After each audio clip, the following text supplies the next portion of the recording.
le pôle de la ressource.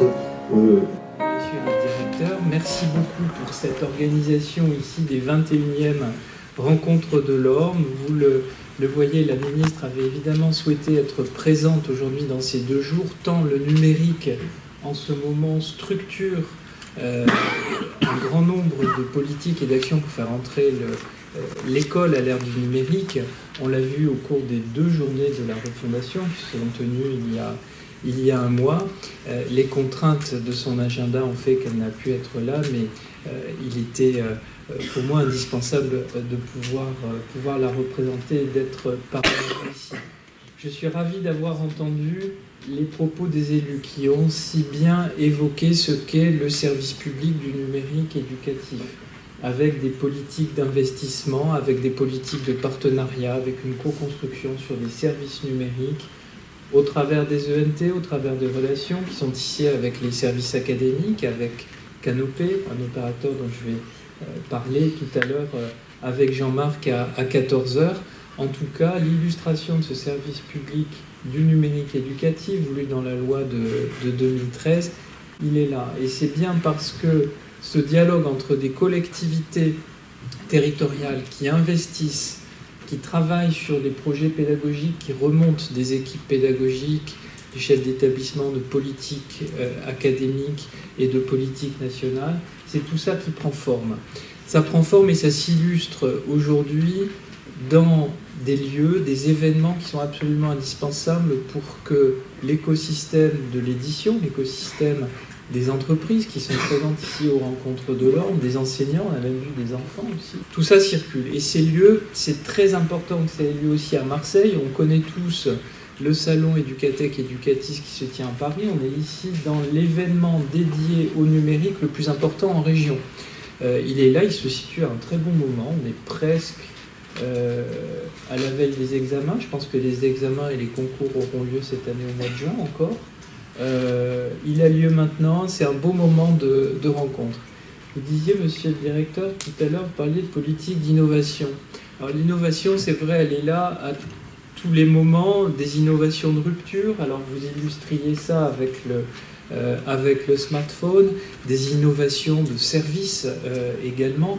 On le voit, toutes les ruptures qu'ont apporté les ENT dans le dialogue avec les familles, dans le dialogue et la construction de temps extrascolaire et périscolaire, dans la vie scolaire de l'établissement. Mais j'ai envie de dire, avec ce plan numérique qui a été annoncé presque jour pour jour il y a un an, aujourd'hui, la grande innovation, c'est la démocratisation. C'est la démocratisation et la massification des équipements, des usages et de l'appropriation par les enseignants, parce que les élus, les enseignants, Réseau Canopé qui est là, arrivent à construire un système cohérent. Et c'est en fait tout ça, le sens du plan numérique qui a été annoncé le 7 mai dernier, 7 mai 2015, avec cette notion de triptyque. En réalité, on a presque même un carré magique. Le premier des carrés, ça a été la réforme, la refonte des programmes. Dans les programmes, introduire la culture numérique, l'apprentissage du code, dès le plus jeune âge jusqu'au lycée. C'est parce que ça fait partie d'un socle de compétences et de connaissances dans des programmes qui reflètent ce qui est aujourd'hui une société numérique. Aujourd'hui, on a ça se met en place à partir de la rentrée. Deuxièmement, on a le grand sujet des infrastructures. Vous parliez de l'accès au très haut débit, indispensable d'avoir un débit suffisant pour favoriser des usages simultanés, pour accéder à la ressource, pour échanger, pour communiquer, pour charger de nouvelles ressources, de nouveaux contenus, collaborer, commenter, tout ça aussi sont des compétences indispensables à acquérir, et de l'équipement avec la recherche d'une plus grande individualisation dans l'équipement, avec des dispositifs de classe mobile, avec des dispositifs également d'équipement individuel mobile. Donc on a ce volet 2 qui est là, qui est porté grandement par les collectivités territoriales, où dans le plan on a un cofinancement à 50% d'une part de cet équipement individuel mobile.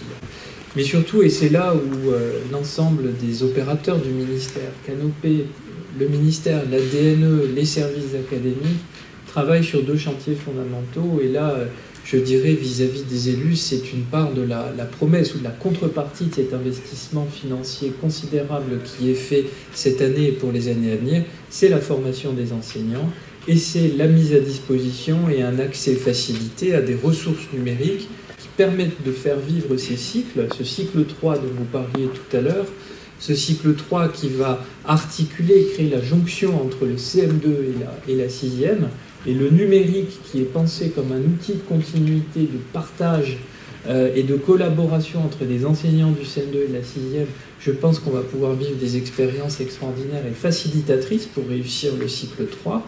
Et dans ces ressources, avec les éditeurs numériques, éditeurs scolaires, éditeurs numériques plus nouveaux, on a pu lancer il y a quelques mois, je vois Alain qui est ici de la DNE, un gigantesque marché d'acquisition de ressources numériques sur une durée de 3 ans, qu'on a appelé Banque de ressources numériques, et Jean-Marc et Canopé, en tout cas Canopé, avec la présentation d'un portail Myriae, on travaille à la bonne vie de l'enseignant pour accéder à ces ressources, lui simplifier la vie. Aujourd'hui, l'innovation, la multiplication des innovations, des portails, des ressources, des logiciels, etc., crée de la complexité pour l'enseignant, pour des familles aussi, qui doivent bien comprendre les objets qui sont manipulés, comment on y accède.